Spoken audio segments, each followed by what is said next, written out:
கும்பகோணத்தில் 98 குழந்தைகள் இறந்த போது 98 லட்சத்தை கொடுத்தவர் தான் கேப்டன் விஜயகாந்த் அவர்கள். சுனாமி அடித்த போது 2006 சுனாமி அடித்த போது ஒரு கோடி ரூபாய் அள்ளி கொடுத்தவர் தான் கேப்டன் விஜயகாந்த் அவர்கள். நாகப்பட்டினத்து மட்டும் கிடையாது, இலங்கைக்கு 10 லட்சம், கடலூரில் 5 லட்சம், மெட்ராஸுக்கு 10 லட்சம் என்று கொடுத்த ஒரே நடிகர் தான் புரட்சி கலைஞர் விஜயகாந்த் அவர்கள். உலகத்தில் ஜாக்கிசான் சூப்பர் ஸ்டார், இந்தியாவின் சூப்பர் ஸ்டார் அமிதாப் பச்சன். இவர் செய்த வரலாறை தாண்டி செய்த உலகத்தில் எம்ஜிஆர் செய்ய முடியாத தஞ்சாவூர் பெரிய ஆஸ்பத்திரிக்கு 1000 பட்டு 1000 டிவி கொடுத்த ஒரே நடிகர் என்றார் கேப்டன் விஜயகாந்த் அவர்கள்.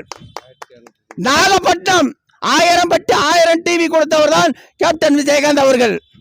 உலகத்தில் எந்த நடிகரும் எந்த ஒரு அரசியல் தலைவரும் கட்டி கொடுக்காத 38 மாவட்டம் இருக்கிறது தமிழ்நாட்டில்.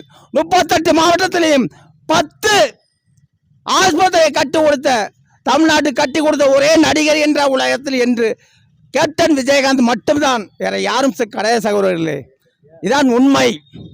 அது மட்டுமல்ல, பட்டுக்கோட்டை காட்டாறில் 11 பேர் இறந்தார்கள். அந்த 11 பேருக்கும் வேட்டியம் அடித்து கட்டு கேப்டன் அவர்கள் பட்டுக்கோட்டையில் வந்து 11 லட்சம் ரூபாய் கொடுத்த ஒரு நடிகர் என்றால், ஒரு அரசியல் தலைவர் என்றால் கேப்டன் விஜயகாந்த் மட்டும் அவர்கள். வேதாரணத்தில் 11 பிள்ளைகள் செத்த சகோதரர்களே. குளத்தில் ஒரு டிரைவர் வந்து விட்டு போயிட்டார், ஆனா அந்த டீச்சரும் அந்த கிளீனரும் காப்பாற்றினார்கள். 11 லட்சம் ரூபாய் கொடுத்த ஒரு கேப்டன் விஜயகாந்த் அவர்கள். அதேபோல் உலகத்திலேயே அதிக தர்மம் செய்த உலக என்றால் விஜயகாந்த் மட்டும்தான் சகோதரர்களே, வேற யாரும் கிடையாது. அன்புக்கு நன்றி. கொரோனா டயத்தில் டாக்டர்களை சில இடத்துல புதைக்கும் போது ஒரு பிரச்சனை வந்துச்சு. அப்போ என்னுடைய கல்லூரி இருக்குது, அதுக்கு பின்னாடி இடம் ஒதுக்கி தரேன், அங்கே புதைங்கன்னு சொன்ன ஒரே தன்னலமற்ற தலைவர் விஜயகாந்த் தான்.